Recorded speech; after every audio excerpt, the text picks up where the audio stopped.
የሚስጥር መተት ብዙ ጊዜ ሲኖር የሚፈራ የቅርብ ጓደኛ መተት ከተደረገ የሚፈራ መንፈስ ካሁን ተያዝኩኝ ብሎ የሚፈራ መንፈስ ካለ ጸሎት ክፍል ውስጥ ፈስታ ያስፈሳል።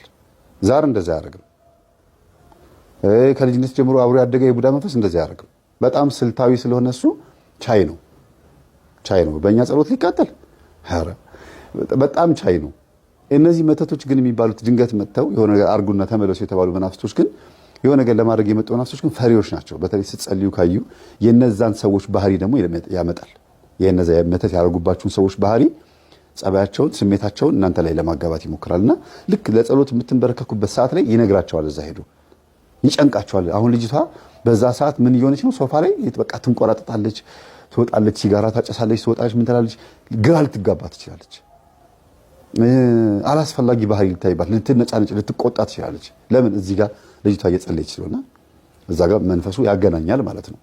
እና ጸሎት ቦታ ላይ ማስገሳት፣ ፈስ ማስፈሳት፣ ሆድ መንፋት፣ ሐሳብ መስረቅ፣ መበተን፣ ተንበርክካችሁ ግራ የምትጋቡበት ሁኔታ ካለ በጣም ሊወጣ ሊፈነዳ የተዘጋጀ መንፈስ አለ። የሚስጥር መተት የቅርብ ሰው የምትሉት በቅርብ ጊዜ የገባ ቡዳም ሊሆን ይችላል። በልጅነት ያደገ ባይሆንም ግን ቅርብ ጊዜ የመጣ መንፈስ ነው። መተትም ይሁን ሰላቢም ይሁን ምንም ይሁን ከምታውቁት ሰው ከተነቃበኝ እኮ አለቀልኝ ብሎ የሚፈራ የሚደነግጥ ሰው አለ አይደል? ጓደኛችሁ ሆኖ ፈራ ተባ እያለ እናንተን እያጭበረበረ የሚኖር የእንደዚህ አይነት ሰው መንፈስ ሲሆን ነው። የሴትም የወንድም ሲሆን ነው። ብዙ ጊዜ ጸሎት ላይ ሆድ የመነፋት፣ የማግሳት፣ ፈስ የመፍሳት፣ የመዝለፍለፍ፣ ሐሳብ የመበተን በቃ ማለት የሌለ ለፊልም ሲሆን እኮ ንቅት ብላችሁ ነው ፊልም ትላላችሁ። ከቫንዳም እንደዚህ ደናርጎ ሲያጠጣው እንትን ሲለው በቃ ማለት እንደናንተ የሚያይ የለም። ፊልም ሰርች እያደረጋችሁ ነው የምታዩት። እግር ኳስ ሲሆን ፍጥጥ ያ ሰው ባላ ትላላችሁ። ጸሎት ሲሆን በስላሴ ስም በቃ እንደዚህ ነው ብዙ ጊዜ። እና መንፈስ በጣም እንትን ነው፣ ስልታዊ ነውና እንድንጠቀም እንድንባረክ ስለማይፈልግ ነው ባጭሩ። ቤተሰቦቻችንም እንዲህ የቡራኬ ትውልድ ሆነው እንዲወልዱን ራሳቸውን በእምነት በኩል ባለው የጥበቃ ዋጋ የከፈሉት የህይወት መስዋዕትነት የለም። ለአምልኮት የሰጡት ጊዜ ፍቅር የለም። ለጸሎት ለሚቀጥለው በጸሎት ዘመናቶችን ጊዜያቶችን ለመባረክ ጊዜ አላገኙም። እንጀራቸውን እንኳ አባታችን ሆይ ብለው ለመብላት ስሙን ለመጥራት የተሳቀቀ ትውልድ ተሸክመን አልፈናል። ይሄ ከ60ው ዘመን ጀምሮ ያለው ትዕቢተኛውና ኩራተኛው በስመ እግዚአብሔር ላይ ቀላጁና አሸዋፊው ትውልድ የተካው ትውልድ ገና ከትውልዱ ጀምሮ እንዲህ የሚለውን ነገር ማስተዋል አለብን። እነሆ በአመፃ ተጸነሱ። አብዮተኞች አይደለን? አመፅን እኮ ሀገሪቱን አብዮታዊት ኢትዮጵያ ብለን ሀገሪቱን አመፀኛይቱ ኢትዮጵያ ብለን ነበረ። ከዛ በኋላ ኢትዮጵያ የምትባለዋ ቃልዋ ራሷ ዛሬ በፍጹም የአመፃ ምልክት ሆናል። በብዙዎች ዘንድ ስሟን ለመጥራት እፍረትም፣ ጭንቀትም፣ ስጋትም ሆኖብናል። ለምን? በአመፃ ተጸነስና በአብዮታዊት በአመፀኝነት ተጸነስን። በአመፀኛ ጊዜ ነው የተጸነስ። ዳዊት በዚህ ጉዳይ ላይ ረጅም ሰዓት ጮኋል። እነሆ በአመፃ ተጸነሱ፣ እናቴም በኃጢአት ወለደችኝ ይላል። በኃጢአት ወለደችኝ ያለ አብሮ ከማፀን ጀምሮ የሚከተልን ኃይል ካላወቅህ፣ ወደ አምላክህ ካልጮህ፣ ግንዛቤህም ማስተዋልህም መሻትህም የጥበብ ፍላጎትህም ውጫዊ ብቻ ይሆንና ከእንጀራ አያልፍም። እሱንም በበረከት አይደለም በምጥ ትበላለህ። ሀጌ ላይ ምን ይላል? ዘራችሁ ጥቂት አገባችሁ፣ ለበሳችሁ ነገር ግን አልሞቃችሁም፣ በላችሁ ነገር ግን አልጠገባችሁም፣ ጠጣችሁ ነገር ግን አልረካችሁም። ደሞዙን የተቀበለ ደሞዙን ያጠፋ ዘንድ በቀዳዳ ከረጢት ተቀበለ ይላል። ለቀዳዳ ከረጢት ደሞዝ ተቀበለ፣ ቀዳዳ ከረጢት ውስጥ አስገባኸው። ኪስ ቀዳዳ ነው። መጀመሪያም የህልና የእሳቦት የሀሳብ አቅጣጫ ሁሉ እንዲሁ ቀዳዳ ይሆናል ማለት ነው። በአመፃ ተጸነሱ እናቴም በኃጢአት ወለደችን የሚለው እውነትን ስናይ በጣም አስደናቂ ነው፣ አስገራሚ ነው። እና ከዛ በኋላ የእርግማን ሂደቶች ደግሞ አሉ። እንግዲህ እርግማኖች እየሰፉ ሲሄዱ መዝሙረኛው ዳዊት ላይ እስቲ እንመልከት። ከማፀን ጀምሮ አለመስማት ምክንያቱ ምንድነው ስንል አመፃ አብሮህ ሲወለድ፣ የኃጢአት ኃይል አብሮ ሲወለድ ከቤተሰቡ የመጣው ተራግመው የመጣው እርግማንን አብሮ ይዟል። ቃሉ እርግማን ነው። የልጁ ቃልም እርግማን ይሆናል። ቃሉ ምቀኝነት ነው። ምቀኝነት እንዲሁ ይህ ሰውዬ እንደው ማላየው ትላለህ። ገና ስታየው የምቀኝነት ሐሳብ ይመጣብሃል። ምክንያቱም ትንሽ በልጦሃል። በመብለጡ ምክንያት እንዴት አባቱ ቀደመኝ ትልና እልህ፣ እንዴት ቀደመችኝ፣ እንዴት አማረባት፣ እንዴት እንደዚህ ቆንጆ ሆነች፣ እንዴት ጸጉሯ አደገ፣ እንዴት ልብሱ ተስማማት፣ እንዴት የአካላዊ ገጽታ ውበት ጨመረባት ብለሽ ትመቀኛለሽ። ሲወለድ ካንቺ የበለጠ በእጥፍ ምቀኛ። አንድ በቆሎ ዘርተን ብዙ ሺህ እንደምናገኘው በዘራነው ልክ ደግሞ እንደ እህሉና እንደ ሰብሉ ልክ ከማፀን ጀምሮ የተዘራው ትውልድ ያንኑ የሚመስል ክፋት ይዞ ይወለዳል። መዝሙር 109 ላይ እንዲህ ይላል፣ በመልካም ፋንታ ክፉን በወደድኋችሁ ፋንታ ጠላትነትን መለሱልኝ ይልና ዳዊት በጣም ኃይለኛ የሆነ የእርግማን ቃል ይልካል። እንዲህ ላለው ሰው፣ እንዲህ ላሉት ሰዎች፣ እንዲህ ላሉት ኃይሎች፣ እንዲህ ላሉ ኃያላኖች፣ እንዲህ ላሉ መኳንንቶች እንዲህ ይላል፣ በላዩ ኃጢአተኛን ሹም፣ ሰይጣንም በቀኙ ይቁም። እርግማን ነው፣ ምርቃት አይደለም። እንዲህ ብለው የተረገመ ታዲያ ጆሮው ተከፍቶ ይወለዳል። በመቀጠልም በተሟገተ ጊዜ ተረትቶ ይውጣ፣ ጸሎቱም ኃጢአት ትሁንበት፣ ዘመኖቹም ጥቂት ይሁኑ፣ ሹመቱንም ሌላ ይውሰድ፣ ልጆቹም ድሃ አደግ ይሁኑ፣ ሚስቱም መበለት ትሁን፣ ልጆቹም ተነዋውጠው ይቅበዝበዙ ይለምኑም፣ ከስፍራቸውም ይባረሩ፣ ባለ ዕዳም ያለውን ሁሉ ይበርብረው፣ እንግዶችም ድካሙን ሁሉ ይበዝብዙት፣ የሚያግዘውንም አያገኝ፣ ለድሃ አደግ ልጆቹም የሚራራ አይኑር። ልጆቹ ይጥፉ፣ በአንድ ትውልድ ስሙ ይደምሰስ። የአባቶቹ ኃጢአት በእግዚአብሔር ፊት ትታሰብ፣ የእናቱም ኃጢአት አትደምሰስ። በእግዚአብሔር ፊት ሁልጊዜ ይኑሩ፣ መታሰቢያቸውም ከምድር ይጥፋ። ምሕረትን ያደርግ ዘንድ አላሰበምና ችግረኛንና ምስኪንን ልቡ የተሰበረውንም ሰው ይገድል ዘንድ አሳደደ። መርገምን ወደደ፣ ወደ እርሱ መጣች፣ በረከትንም አልመረጠም፣ ከእርሱ ራቀች። መርገምን እንደ ልብስ ለበሳት፣ እንደ ውሃም ወደ አንጀቱ እንደ ቅቤም ወደ አጥንቱ ገባች። እንደሚለብሰውም ልብስ ሁልጊዜ እንደሚታጠቀው ትጥቅ መርገም ይሁነው። ይህ ሥራ ከእግዚአብሔር ዘንድ በሚያጣሉኝ በነፍሴም ላይ ክፋትን በሚናገሩ ነው ይላል። አቤት አቤት! ምን ተረፈ ታዲያ? እኛስ ምን ተረፍን? በአመፃ ተጸነስን፣ በክፋትና በተንኮል ተወለድን።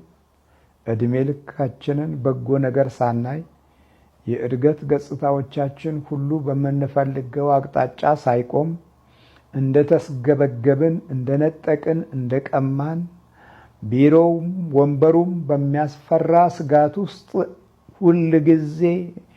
ሁልጊዜ እንደማሰንን ወንበሮች ራሳቸው የጭንቀትና የፍርሃት እንደሆኑብን ይዋልን እኮ።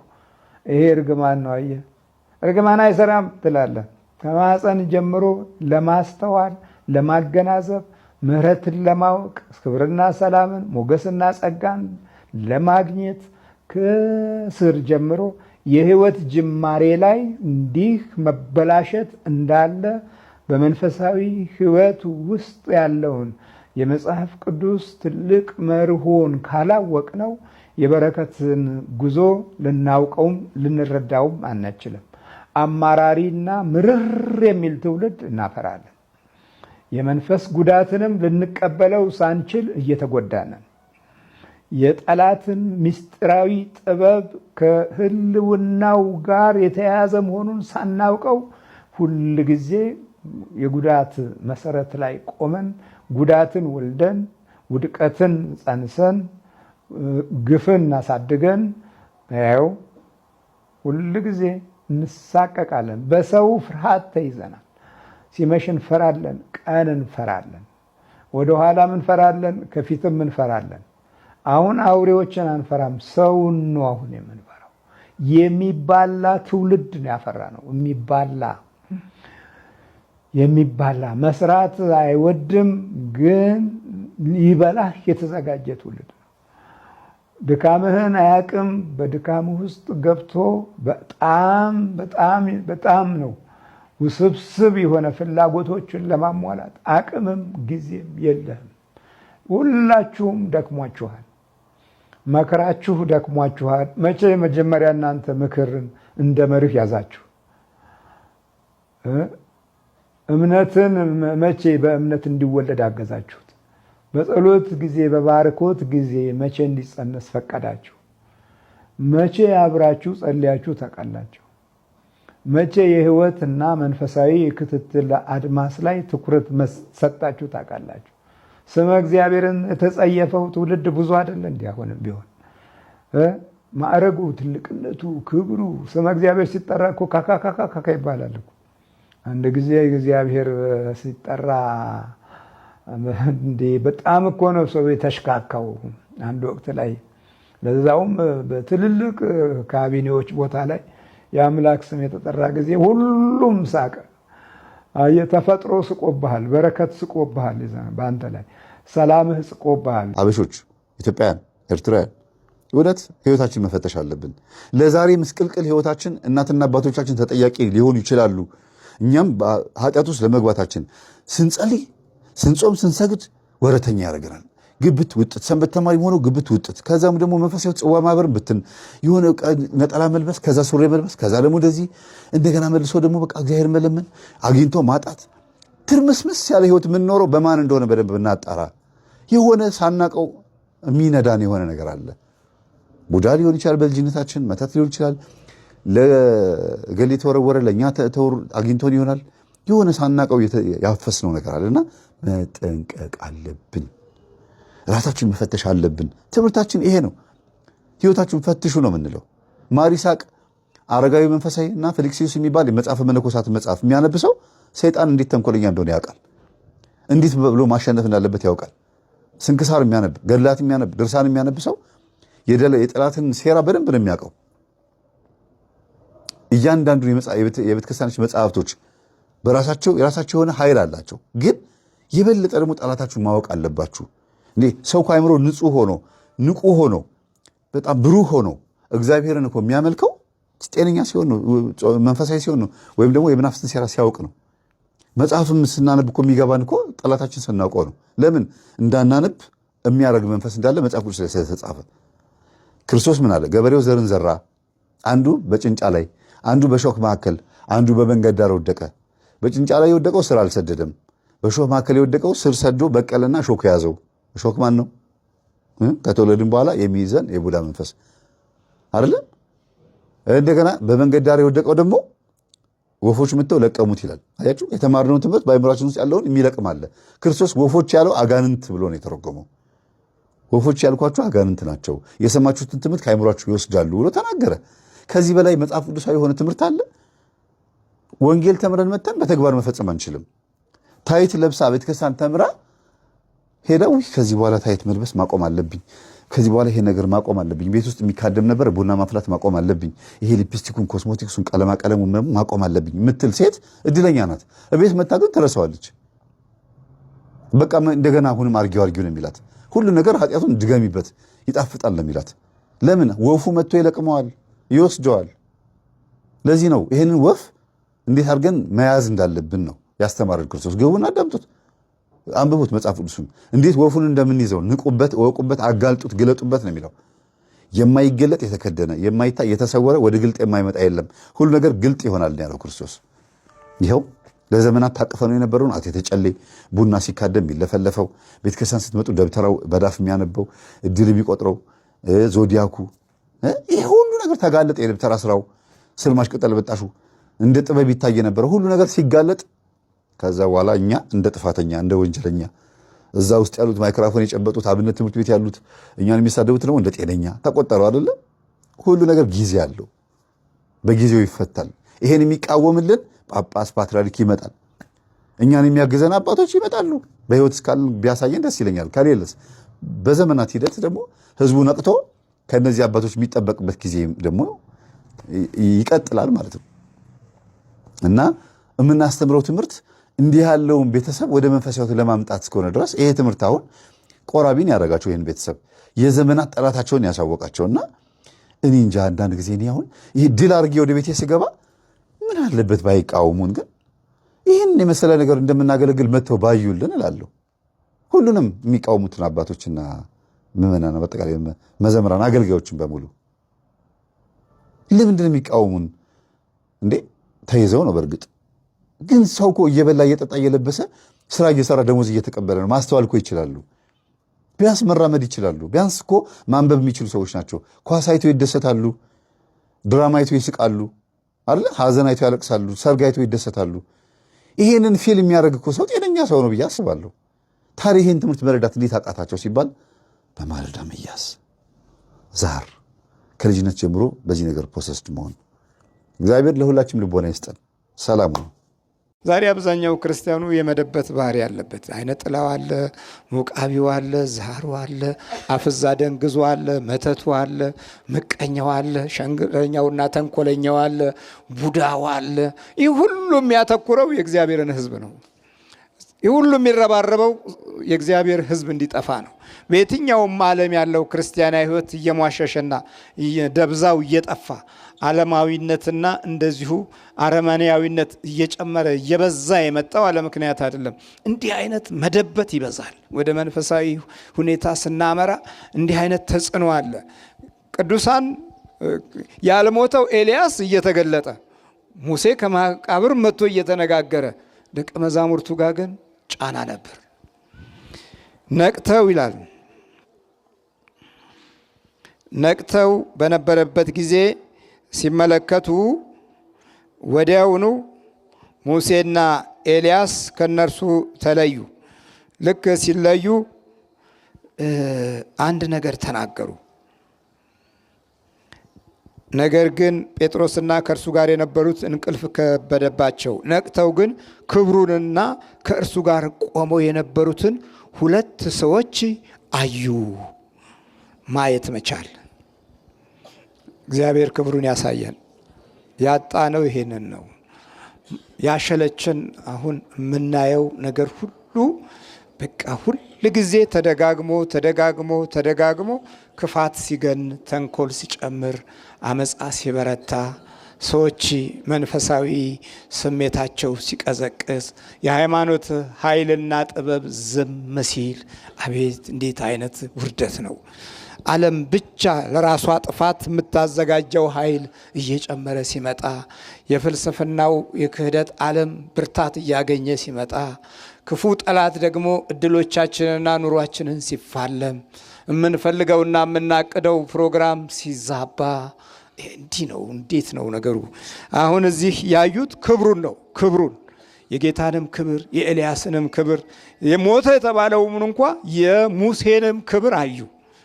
ክብሩን ማየት፣ ክብሩንና ጸጋውን ማየት ከተራራ ኃይል ጋር አንጻር ሲታይ፣ ከዚህ ከልዕልና ተራራው ጋር ሲታይ የእግዚአብሔር ክብር የተገለጠበት ተራራ፣ ሙሴና ኤልያስ የመጡበትና የቆሙበት ተራራ፣ ሞት የተሸነፈበት ተራራ፣ የሕያውነት ምስጢር ጠፋ የተባለው ለዘመናት የኖረው ኤልያስ የታየበት ተራራ፣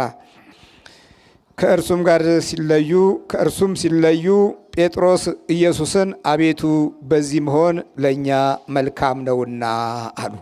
አንዱን ለአንተ፣ አንዱን ለሙሴ፣ አንዱን ለኤልያስ 3 ዳሶች እንስራ አለው። የሚለውንም አያውቅም ነበረ። ለእኛ በዚህ መኖር በጣም መልካም ነው አሉ። ለምን? ሞት ተሽሮ በሙሴ በኩል ታይቷል። ኤልያስ መጥቶ ኤልያስ ደግሞ ከጌታ ጋር ሲነጋገር አይተዋል። ስለዚህ በዚህ መኖር ለእኛ እጅግ በጣም መልካም ነው። ከዛም በላይ ደግሞ እኛ አገልጋዮች እንሁን። ለሙሴም ለአንተም ለኤልያስም 3 ዳስ እየሰራን እዚህ እንኑር። እጆቻችን፣ እግሮቻችን፣ ሰውነቶቻችን የእናንተ አገልጋዮች ይሁኑ አለና ጴጥሮስ ተለወጠ። ጴጥሮስን የለወጠው የእግዚአብሔር አምላክ ክብር ነው። ከዚህ በኋላ ያለው ሂደት እስከ ሞት ድረስ እስኪያበቃው ድረስ የደብረ ታቦር ክብር ከእርሱ ሳይለይ እስከ መጨረሻው ጊዜ ድረስ መስዋዕትነትን ይከፍላል። የእግዚአብሔር ኃይልና ጥበብ ስለተገለጠ፣ ከባህሪው ጋር ስለተስማማ፣ ከሕይወቱ ጋር ስላለ የእግዚአብሔር ኃይልና ጥበብ ያልተለየው ሰው እስኪሆን ድረስ ከሸለቆ የወጣበትን ሕይወት አክብሮ በተራራው ላይ ያለውን ጸጋና ሞገስ ተቀብሎ ይወርዳል። እግዚአብሔር ምሕረቱንና ጸጋውን ያብዛለን። በእኛ ለዚህ መኖር መልካም ነው። ይሄ በደብረ ታቦር የተሰማ ነው። ለአገልግሎት በሚመች መንፈሳዊ ጉዞ የምንኖርበትን ጸጋ ያገኘንበት ደብረ ታቦር ነው። ደብረ ታቦር እንግዲህ የሚከተሉትን ባህሪያቶች ያካትታል ማለት ነው። አንደኛ ከሸለቆ የመውጫ ተራራ ነው። ሁለተኛ የእግዚአብሔር ክብር ሲገለጥ የምናይበት ተራራ ነው። ሶስተኛ ሙሴና ኤልያስ መጥተው በመንፈሳዊ ጸጋ የሚታዩበት ተራራ ነው። ከዛም በላይ ደግሞ መደበትንና የእንቅልፍ ኃይልን በሌላ በኩል ጥሎ ለማለፍ ትግል የሚደረግበት ተራራ ነው። በማቴዎስ ወንጌል ምዕራፍ 17 ላይ ደግሞ ለየት ያለ ቃል እንሰማለን። የማቴዎስ ወንጌል ምዕራፍ 17 አንድ አስደናቂ ነገር ደግሞ እዚህም ላይ እናገኛለን። ከ6 ቀን በኋላ ኢየሱስ ጴጥሮስንና ያዕቆብን ወንድሙንም ዮሐንስን ይዞ ወደ ረጅም ተራራ ብቻውን አወጣቸው። በፊታቸው ተለወጠ፣ ፊቱም እንደ ፀሐይ በራ፣ ልብሱም እንደ ብርሃን ነጭ ሆነ። እነሆም ሙሴና ኤልያስ ከእርሱ ጋር ሲነጋገሩ ታዩአቸው። ጴጥሮስም መልሶ ኢየሱስን ጌታ ሆይ በዚህ መሆን ለእኛ መልካም ነው። ብትወድስ በዚህ 3 ዳስ አንዱን ለአንተ፣ አንዱንም ለሙሴ፣ አንዱንም ለኤልያስ እንስራ። እርሱም ገና ሲናገር እነሆ ብሩህ ደመና ጋረዳቸው ይላል። እዚህ የብሩህ ደመና ምንጭ ሲሆን እናየዋለን። በሙሴ ዘመን ይህ ደመና ጸሎት በሚያሳርግበት ጊዜ በክብር ይመጣ ነበር። ይህ ደመና የእስራኤል ሕዝብ ባህረ ኤርትራን ለመሻገር በሚያደርገው ጉዞ ውስጥ ያገለግላቸው ነበር። ይህ ደመና ቀን ሐሩሩ እንዳያቃጥላቸው የቀን መከለያ አምድ ሆኖ፣ ሌሊት ደግሞ እንዳይጨለምባቸው የብርሃን አምድ ሆኖ ያገለግላቸው ነበር። ሙሴ ሲመጣ ይህ የክብር ደመና አብሮ ተገለጠ። እግዚአብሔር ስሙ የተመሰገነ ይሁን። የምን ደመና ነው? ዳሞ ወዴት ነህ ያልከኝ፣ በፍቅር ድምፅ ፈለከኝ። አልብሰኝ ነጩን ልብስ፣ እወድሃለሁ ኢየሱስ፣ አከብረሃለሁ ክርስቶስ።